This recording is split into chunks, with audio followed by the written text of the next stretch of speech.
Hello and welcome to Round Robin. I'm your host, Robin McCormick with the City of Hampton, and today we're going to talk about a community agency that does almost everything for our community to help people. That's the United Way. And my guest is Steve Cast. Welcome. Thank you. I appreciate you having me here. I'm very excited about it because I heard you speak recently at the city's United Way launch, and you told me a bunch of stuff I didn't know.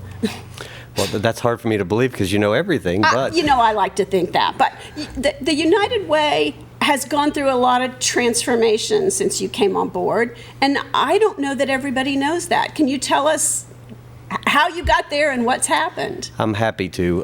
It's always wonderful when you set out with a vision and a strategy and it actually you're able to execute on that. So it's good. In 2016, I was asked by the United Way board to take on the role with United Way, and I happily did that, and we set about making major changes with United Way. And let me just interrupt to say, you were the head of one of the nonprofits that got some money from the United Way, so you'd seen it from that side, and then came to deal with any changes you thought was necessary for the organizations and the public. Absolutely. And I'm sorry to interrupt. I was the president and CEO of Boys and Girls Clubs of the Virginia Peninsula for years. So yes, I had a front row seat and was a beneficiary of some of the wonderful things that United Way was doing also. But I also saw that there were some changes that needed to be made. The United Way was trending down and not having the impact that they should. So when I was asked to serve, we jumped right in, and I came out of retirement.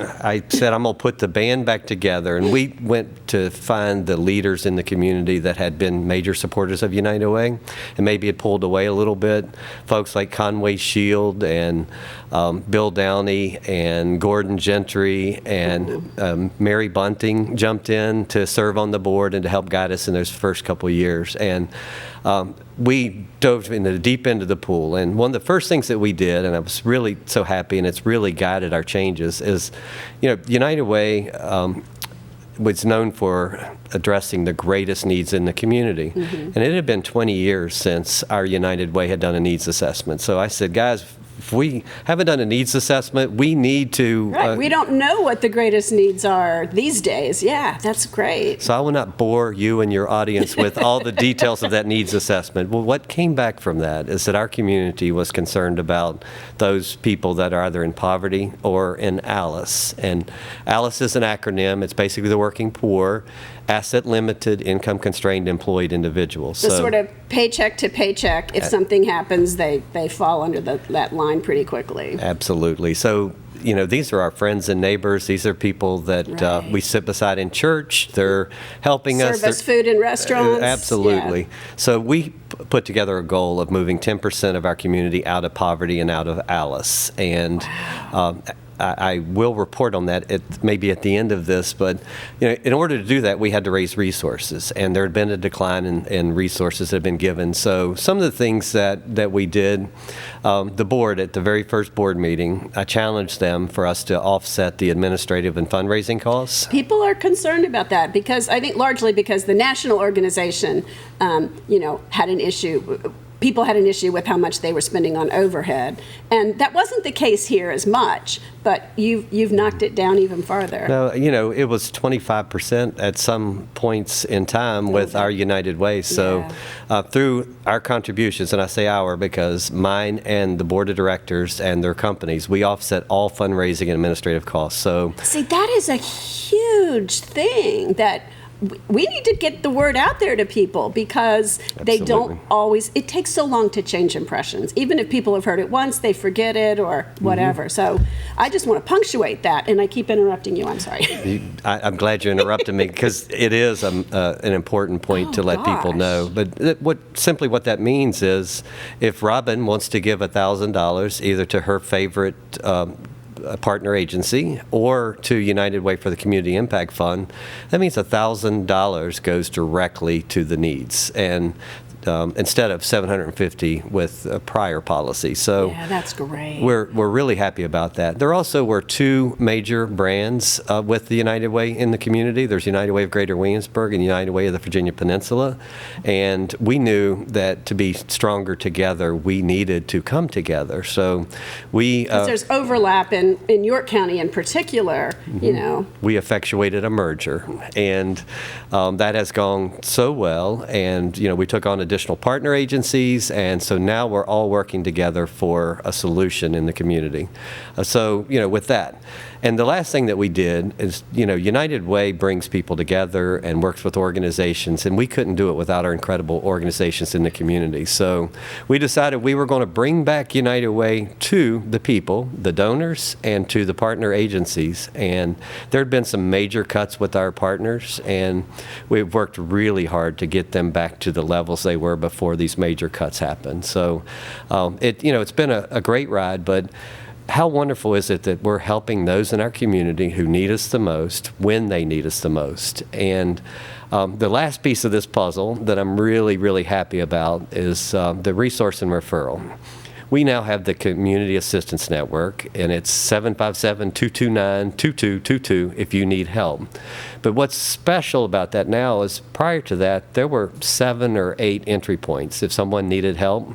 And they might be referred to another group, and they could leave messages. And if your family's in crisis, by the time you reach someone, if you reach someone, Right. You're probably at a point you're about to give up or it's too late. So at the other side of that line with just one phone number is an advocate. And this advocate is someone who sticks with you and your family and talks through, figures out exactly what you need. And then we have 160 partners within the community. It includes corporate, government, and nonprofit, a true collective impact. And we weave together the resources to help you and your family. And we stay with you until you've received those resources, you've gotten the help, and then we work with you on a sustainability plan so you don't have to be going through this every month or every year.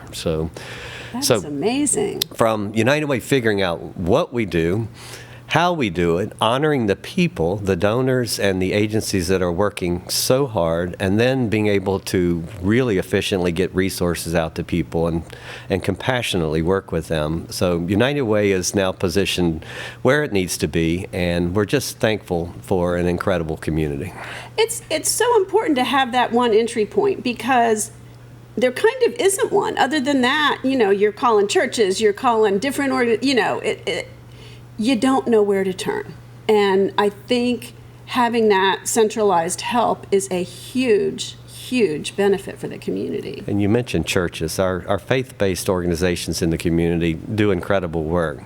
What we found, though, is they're really thankful to be able to refer people directly to United Way. It doesn't mean they're walking away or they don't want to help, but then they become part of the network that helps. And we might have local government through Human Services, Right. a local church, a United Way partner agency, an individual, and together those resources are weaved to help those families. So the churches love that we're vetting the folks that are coming for help. Yeah, and it helps that you're working with the government because there are a lot of benefits that people may not realize they qualify for. And there's assistance programs for heating and for water and, all kinds of different things that people aren't going to know about unless somebody walks them through that. And that's the beauty of our advocates. Our advocates are well-trained, and they know where the resources are, and they know the entry points. And one thing that we take pride in is that, there's a lot of phone numbers, there are a lot of organizations, but we have relationships. We know who the person on the other end of that line or who is processing these things if it's an online, and we can call directly and link people with relationships. And that is how things get done in our community. And you know what information they need to have for these forms and things like that. That's great. Absolutely. Well, let me ask you, is there a time of year when it's giving season or is it spread out now? There used to be a time of year. I know. The old United Way was probably Labor Day to Thanksgiving, and that's when we raised resources. Yeah. And then a few companies did the sort of I was always in that, did the kickoff sort You of were stuff. a pace setter. Yes, that's it. What we found out is that there were a lot of companies in our community that was the worst time for them to try to engage and give. And I'll give you an example. Newport Shipbuilding is, of course, one of our largest campaigns and largest contributors.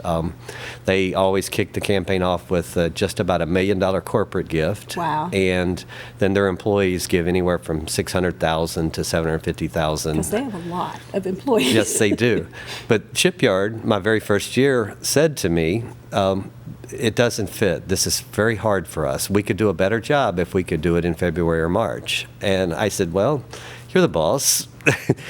We'll do it in February or March. Yeah, if we're going to get more money, we can make that change. So now we concentrate from about September to February, but we also allow companies to give when they want to give, to engage with volunteer activities and other things within the community when they want to give. So it's 12 months of the year that we have really good people giving and being involved with United Way and our partner agencies. Yeah, that's wonderful. So suppose I do not work for a company or government that has the United Way as part of the workplace and payroll deductions and stuff, but I want to give. How do I go about being aware of it and making a donation? Well, we have a lot of individual donors in the community, and we do some typical things like direct mail, and we speak to groups within the community. We have an online portal that you can go online and give.